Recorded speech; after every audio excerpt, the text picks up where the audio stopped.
Hello, I'm DRoger, General Counsel for the Las Vegas Police Protective Association. In this segment, I want to talk to you about vehicle stops and how long you can stop a driver, but more specifically, can you continue detaining the driver once the reasonable suspicion for the stop is no longer valid.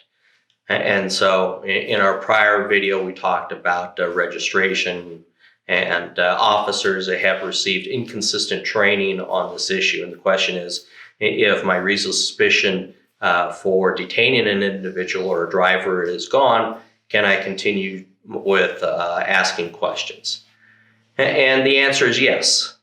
There are statutes that allow you during a typical vehicle stop to ask certain questions and request certain information, regardless of whether the reason for the stop is no longer valid. And so, for example, NRS 171.123 subsection 3 says that you can require the driver to identify him or herself.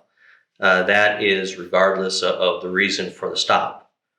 You can also conduct a records check of the individual. That's NRS 484A 640 subsection 2.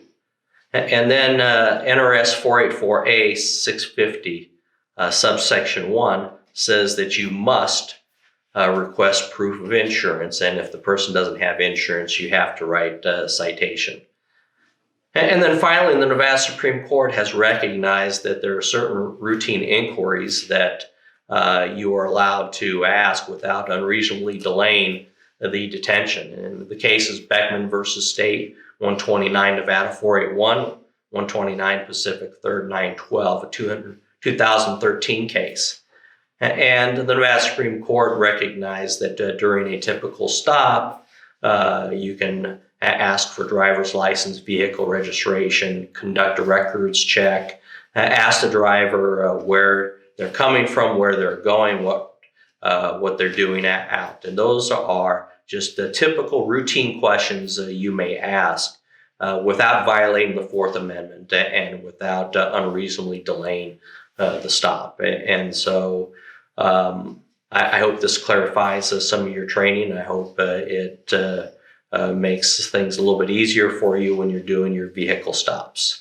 As always, follow us on YouTube or send me your questions at DRoger@LVPPA.com.